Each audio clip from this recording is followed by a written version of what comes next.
ውድ ቻናላችን ቤተሰቦች እንኳን ወደ ቻናላችን በደህና መጣችሁ። አሁንም ሊቨርፑልን በተመለከቱ ዘገባዎች ተመልሼ መጥቻለሁ። በሳት የምንመለከታቸው ሊቨርፑሎች ሰመርቪልን ለማስፈረም ጠንከር ያለ ፍላጎት አሳይተዋል እየተባለ ይገኛል። እንደዚሁም አንድ የ16 ዓመት ወጣት ተጫዋች ማስፈረማቸውንም አረጋግጧል። ከዚህ በተጨማሪም የሊቨርፑል የበረኞች አሰልጣኝም ክለብን መልቀቁም ተዘግቧል። እንደዚሁም አርነ ስሎትንም የተመለከተም ዘገባም ይኖርናል። እስከ መጨረሻው ደቂቃ ድረስም አብራችሁ ቆይታችሁ እንድትከታተሉት ያላችሁን ሀሳብ አስተያየትም ኮሜንት ሴክሽን ላይ በመጻፍ እንድታሳውቁኝ፣ ሰብስክራይብ፣ ላይክ፣ ሼር እያደረጋችሁ የቻናሉ ቤተሰብ እንድትሆኑ የኢንስታግራምና የቴሌግራም ቻናላችንንም ፎሎ እንድታደርጉ በአክብሮት እጠይቃለሁ። አሁን በቀጥታ ወደ ዘገቦች የምናመራ ይሆናል። አብራችሁን ቆዩ። በመጀመሪያም አርነ ስሎትን ወደ ተመለከተው ዘገባ ነው የምናመራው። የስካይ ጀርመኒ ዘጋቢ የሆነው ፍሎሪን ፕላተንበርግ ይዞት በወጣው ዘገባ መሰረት የቀድሞ የሊቨርፑል አሰልጣኝ የነበሩት አርነ ስሎት የኔዘርላንድ አሰልጣኝ የሆኑትን ሮናልድ ኩማንን ለመተካት ከታጩ አሰልጣኞች መካከል አንዱ ናቸው እያለን ይገኛል። በዘገባውም አየዙ እንደተናገረው ከሆነ አንዳንድ ንግግሮችንም ከኔዘርላንድ ፌዴሬሽን ጋር አድርጓል እያለን ይገኛል። እንደሚታወቀው ከጥቂት ሳምንታት በፊት ሊቨርፑሎች አሰልጣኝ አርነ ስሎትን ከስራቸው ማሰናበታቸው አይዘነጋም። ከስንብቱ በኋላም እስካሁን ድረስ ምንም አይነት ስራ አልያዙም። በእርግጥ ከተለያዩ ክለቦች ጥያቄዎች ቀርቦላቸው ነበር። በተለይ ደግሞ ከፕሪሚየር ሊግ ከነ ፉልሃም እንደዚሁም ደግሞ ወደ ጣሊያን ሴሪኤ ኤሲ ሚላኖችም ጥያቄ አቅርቦላቸው ነበረ። ከጀርመን ቡንደስሊጋም ጥያቄ እንደቀረበላቸው ከዚህ ቀደም ሲዘገብ ነበረ። ነገር ግን እነዚህን ጥያቄዎች እንዳለ ውድቅ ማድረጋቸው አይዘነጋም። እነዚህንም ጥያቄዎች ውድቅ ለማድረጋቸው እንደ አንድ ምክንያት ተደርጎ ሲቀመጥ የነበረው ቀጣይ የኔዘርላንድ አሰልጣኝ ለመሆን ፍላጎት ስላላቸው ነበረ ሲባል የነበረው። አሁን ላይም እንግዲህ እንደ ፍሎሪን ፕላተንበርግ ዘገባ ከሆነ ኔዘርላንዶችም ከአርነ ስሎት ጋር ንግግር አድርጓል እያለን ይገኛል። በዚህ በ2026 የዓለም ዋንጫ ላይ የኔዘርላንድ ብሔራዊ ቡድን ሳይጠበቅ ገና በጊዜ በ32ቱ የጥሎ ማለፍ ጨዋታ ነው በሞሮኮ ተሸንፎ ከውድድር ሊወጣ የቻለው። በተለይ ደግሞ በጨዋታው ላይ ያሳዩት እንቅስቃሴ አሰልጣኝ ሮናልድ ኩማንን ክፉኛ እንዲወቀሱ አድርጓቸዋል እና በዛ ምክንያትም ከስራቸው ይሰናበታሉ ተብሎ ነው የሚጠበቀው። እሳቸውንም ለመተካት የተለያዩ አሰልጣኞችን እየተመለከቱ ነው የሚገኙት። ከነዚህ አሰልጣኞች መካከል ደግሞ አንዱ የቀድሞ የሊቨርፑል አሰልጣኝ የነበሩት ከሊቨርፑል ጋርም የፕሪሚየር ሊግ ዋንጫ ማሳካት የቻሉት አርነ ስሎት እንደሆኑ ነው እየተነገረ የሚገኘው። ይቀጥሯቸዋል ወይ አብረን የምንመለከቱ ይሆናል። ነገር ግን ከፌዴሬሽኑ ጋር ግን አንዳንድ ንግግር እንዳደረጉ ስካይ ጀርመኒ በዘገባው ተናግሯል። በመቀጠልም ጄምስ ፒርስ ይዞት የወጣውን ዘገባ ነው የምንመለከተው። በዘገባው መሰረት የሊቨርፑል የግብ ጠባቂዎች አሰልጣኝ የነበረው ዣቪ ቫሌሮ ከአንድ ዓመት ቆይታ በኋላ ስራቸውን መልቀቃቸውን ይፋ አድርጓል። እኒህ አሰልጣኝ እንግዲህ ከዚህ ቀደምም በተለይ በራፋ ቤኒቴስ ስር የበረኛ አሰልጣኝ ሆኖ ሲሰሩ መመልከታችን አይዘነጋም። ከዛ በኋላ እንግዲህ ሊቨርፑልን ለቀው የተለያዩ ክለቦችን የተለያዩ ቦታ ሄደው ሲያሰለጥኑ መመልከት ችለን ነበረ።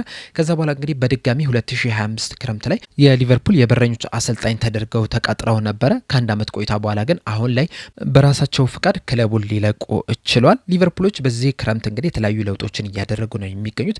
በተለይ ደግሞ አርነ ስሎትን ካሰናበቱ በኋላ ከሳቸው ጋር አብረው ሲሰሩ የነበሩ የኮቺንግ ስታፍ አባላቶችም ክለቡን ሲለቁ መመልከት ችለናል። አሁን ደግሞ የግብ ጠባቂዎች አሰልጣኝ የነበሩ ዣቪ ቬሌሮ ክለቡን ሲለቁ ተመልክተናል። በሳቸው ምትክም የግብ ጠባቂዎች ዴቨሎፕመንት ኤንድ ፓዝዌይ ሊዲንግ ኮች የሆኑት ኮሊን ስቱዋርት በጊዜያዊነት የሊቨርፑል የዋና ቡድን የግብ ጠባቂዎች አሰልጣኝ በመሆን የሚያገለግሉ ይሆናል። የዣቪ ቫሌሮ ክለቡን ለመልቀቅ መወሰናቸው ትንሽ ግር የሚያሰኘው ሊቨርፑሎች ቅድመ ውድድር ዝግጅታቸውን ከአንድ ሳምንት በኋላ ጁላይ 14 ላይ ነው የሚጀምሩት። ይህ ማለት እንግዲህ ወደ ሰኞ አካባቢ ነው የሚጀምሩትና የቅድመ ውድድር ዝግጅት ሊጀምር አንድ ሳምንት እየቀረው ክለቡን ለመልቀቅ መወሰናቸው ትንሽ ግር የሚያሰኝ ነገር ነው። በአጠቃላይ ግን ሊቨርፑሎች ከግብ ጠባቂ አሰልጣኝ ጋር በይፋ ተለያይቷል። ከዚህ በኋላ ጥያቄ የሚሆነው ሊቨርፑሎች በሳቸው ቦታ ማንን ይቀጥራሉ የሚለው ነው። ከዚህ ቀደም የምታስታውሱ ከሆነ ምናልባትም የቀድሞ የሊቨርፑል ተጫዋች በአንዶኒ ኢራዮላ የኮቺንግ ስታፍ አባልነት ሊመጣ ይችላል የሚሉ መረጃዎችን ስንሰማ ነበረ እና ምናልባትም የቀድሞ የሊቨርፑል ተጫዋች የነበረው አድሪያንን በበረኛ አሰልጣኝነት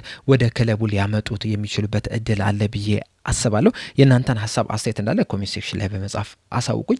በመቀጠል የምንመለከተው ፋብሪዞ ሮማኖ ይዞት የወጣውን ዘገባ ነው። እንደ ፋብሪዞ ሮማኖ ዘገባ ከሆነ ሊቨርፑሎች የሴልቲክ ተጫዋች የነበረውን ዳራ ጄክሜንን ማስፈረማቸውን እንዳረጋገጡ እየተናገረ ይገኛል። ይህ ተጫዋች እንግዲህ ገና 16 ዓመቱ ላይ ነው የሚገኘው። በዚህ እድሜው ግን በጣም ድንቅ የሚባል እንቅስቃሴን ማድረግ የቻለ ተጫዋች ነው። ሊቨርፑሎችም ይህንን ተመልክተው ለማስፈረም እንቅስቃሴ አድርገው በስተመጨረሻም የ5 ዓመት ኮንትራት እንዳስፈረሙት ፋብሪዞ ሮማኖ በዘገባው ተናግሯል። ሁሉም ነገሮችም ደግሞ የወረቀት ስራዎችም እንዳለ እሁድ እንደተጠናቀቀ ነው እየተናገረ የሚገኘው። እናም ከዚህ በኋላም እንግዲህ የሊቨርፑልን የአካዳሚ ቡድን ይቀላቀላል ተብሎ ይጠበቃል። በዚሁ ግን ይህንን ወጣት ተጫዋች ካነሳን አይቀር የሊቨርፑል የአካዳሚ ቡድን ተጫዋቾችም ለቅድመ ውድድር ዝግጅት በአክሳ እንደተገኙ ነው እየተነገረ የሚገኘው። በዘገባዎቹ መሰረት እንደነ ጄደን ዳንስ፣ አማሩ ናሮ፣ ሞራ ታላኒዴ፣ ጆሹዋ ሶኒ ላምባ፣ ጆሹዋ አቤ፣ ጎርደን፣ ካልቨን ራምሲን፣ ሉዊስ ኩማስ፣ ካልምን ስካንሎን፣ ሉክ ቻምበርስ እንደዚሁም ደግሞ ዊሊያም ራይት እና ሌሎችም ተጫዋቾች ለቅድመ ውድድር ዝግጅት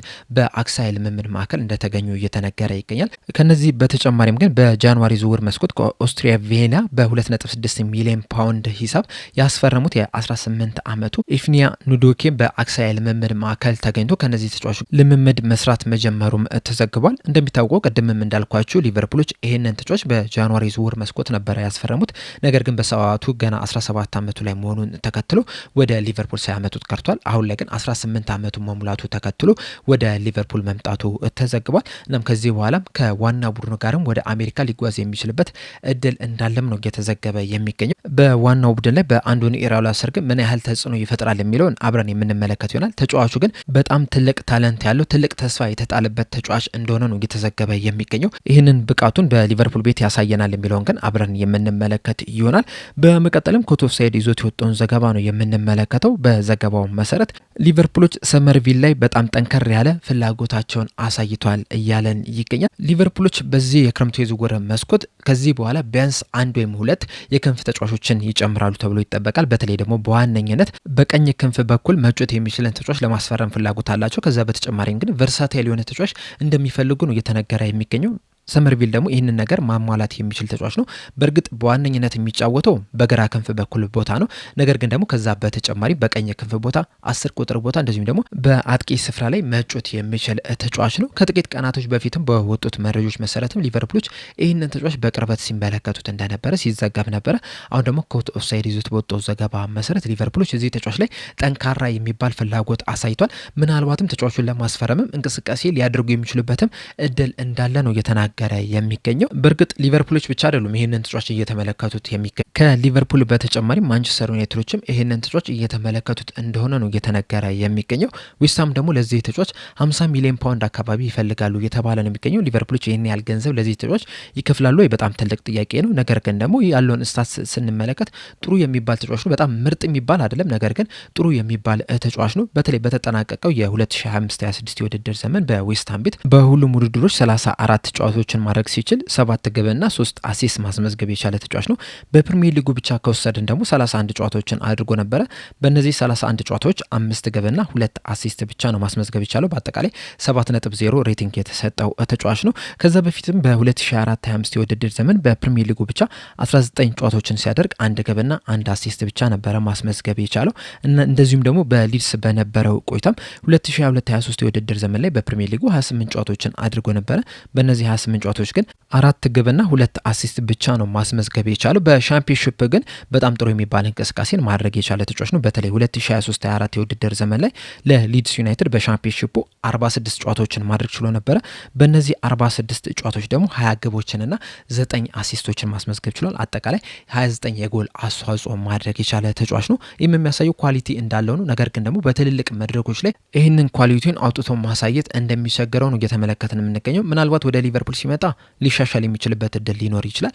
ነገር ግን ሊቨርፑሎች ለሞሐመድ ሳላህ ተተኪ ብለው ይህንን ተጫዋች ማምጣት አለባቸው ብዬ አላስብም። ካስፈረሙት ራሱ ለስኳድ ፕሌየርነት ወይም ደግሞ ቡድኑን ለማጠናከር ብቻ ነው ማምጣት ያለባቸው እንጂ በቋሚነት እንዲጀምር ይህ ተጫዋች ወደ ሊቨርፑል መምጣት አለበት ብዬ አላስብም። በአጠቃላይ ኮት ኦፍ ሳይድ ይዞት በወጣው መረጃ መሰረት ሊቨርፑሎች ሰመርፊልድ ላይ ጠንከር ያለ ፍላጎትን አሳይቷል እያለን ይገኛል። በዚህ ዘገባ ላይ የእናንተን ሀሳብ አስተያየት እንዳለ ኮሜንት ሴክሽን ላይ በመጻፍ እንድታሳውቁኝ በአክብሮት እጠይቃለሁ። ለአሁን ግን እኔ እዚህ ላይ አበቃው። እስከ መጨረሻ ደቂቃ ስለተከታተላችሁኝ ከልብ አመሰግናለሁ። በቀጣይ በሌላ እስከምንገናኝ ድረስ ቸር ያቆየን።